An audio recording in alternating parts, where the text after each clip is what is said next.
Hello dear friends, आज हम लोग पढ़ेंगे कोशिका के बारे में। तो सबसे पहले मैं आप सभी लोगों का स्वागत करता हूं अपने इस यूट्यूब चैनल क्यूरियोसिटी साइंस पे।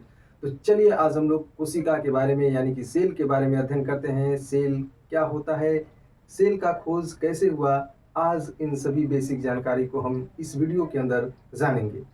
तो चलिए शुरू करते हैं। और देखिए इस बोर्ड के ऊपर सबसे पहले हम लोग कोशिका के बारे में चर्चा करते हैं। तो कोशिका क्या होती है?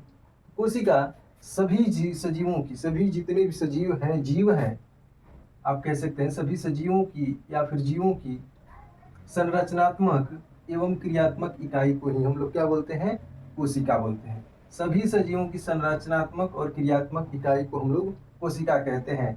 इस बात को याद रखिएगा कि कोशिका क्या कहते हैं, तो सभी सजीवों की संरचनात्मक एवं क्रियात्मक इकाई ही कोशिका कहलाती है। तो कोशिका का सबसे पहले खोज किसने किया, इसके बारे में चर्चा करते हैं। तो सबसे पहले जो कोशिका का खोज किए थे वो थे रॉबर्ट हुक।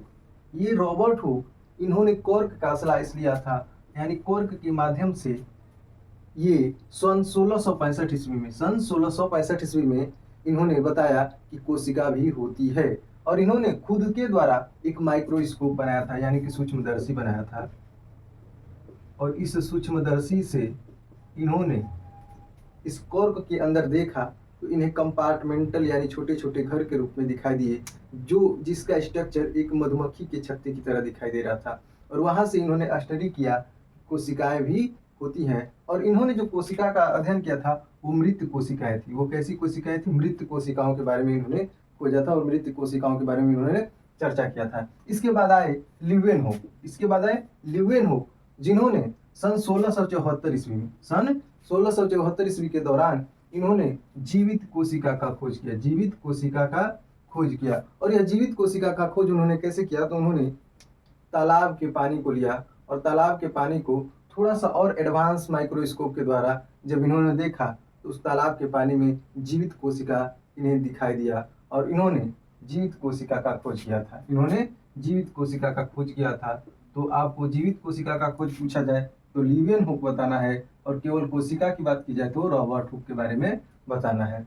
इसके बाद कोशिका की जब खोज हो गई तो उस कोशिका के अंदर भी बहुत सारी चीजें पाई जाती हैं, जिसके बारे में अलग अलग वैज्ञानिकों ने अलग अलग तरीके से खोज किया। जैसे कि रॉबर्ट ब्राउन जब 1831 के अंदर उस कोशिका के बारे में स्टडी कर रहे थे तो उन्होंने पाया कि हर एक कोशिका के पास एक अपना केंद्रक होता है। हर एक कोशिका के पास अपना एक केंद्रक होता है। और उस केंद्रक के बाद जब केंद्रक का खोज हो गया कोशिका के अंदर, तब आए पुरकिंजे। और पुरकिंजे 1839 के अंदर, 1839 के अंदर उन्होंने बताया कि ये जीव द्रव्य भी उसके अंदर पाया जाता है। यहाँ पे हम एक कोशिका बना देते हैं, मान लेते हैं ये कोशिका हो गई, इसी के अंदर ये केंद्रक हो गया, ये क्या हो गया? केंद्रक हो गया। और इसके अंदर ये जीव द्रव्य हो गया, ये क्या हो गया? जीव द्रव्य, जो लिक्विड फॉर्म में होता है इसे जीव द्रव्य कहते हैं। और ये केंद्रक का खोज इन्होंने किया और जीव द्रव्य का खोज इन्होंने किया। रॉबर्ट ब्राउन ने केंद्रक का खोज किया और पुरकिंजे ने जीव द्रव्य का खोज किया। इसके आगे भी हम स्टडी करते हैं अभी। तो चलिए इसे मिटा देते हैं, नोट कर लीजिएगा इसे। कोशिका सिद्धांत के बारे में चर्चा करते हैं। इसके बाद कोशिका सिद्धांत, कोशिका सिद्धांत के बारे में जब चर्चा करते तो कोशिका सिद्धांत को दो वैज्ञानिकों ने दिया था, दो वैज्ञानिकों ने। इनका नाम था स्लीडन और स्वान।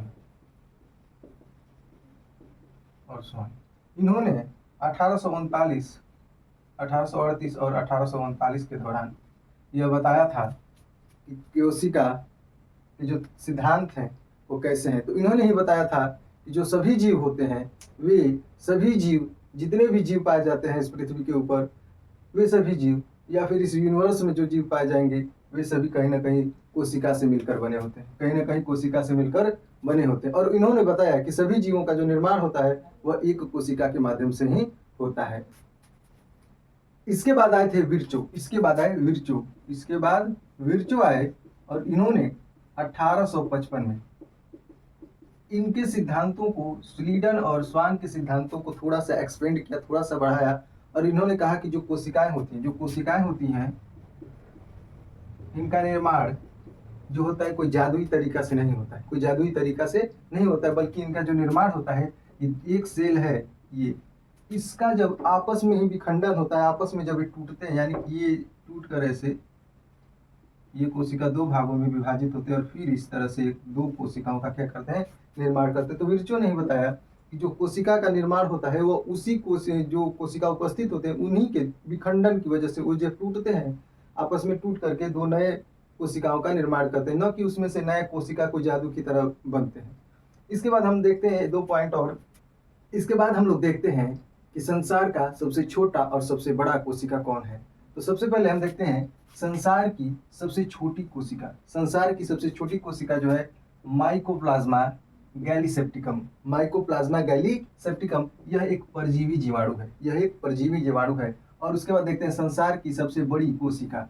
संसार की सबसे बड़ी कोशिका, तो संसार की सबसे बड़ी कोशिका शुतुरमुर्ग का अंडा होता है। शुतुरमुर्ग का अंडा होता है। तो आपको यह कोशिका के बारे में इंफॉर्मेशन, जो नॉलेज हमने दिया, यह आपको कैसा लगा हमें कमेंट करके जरूर बताएं। धन्यवाद।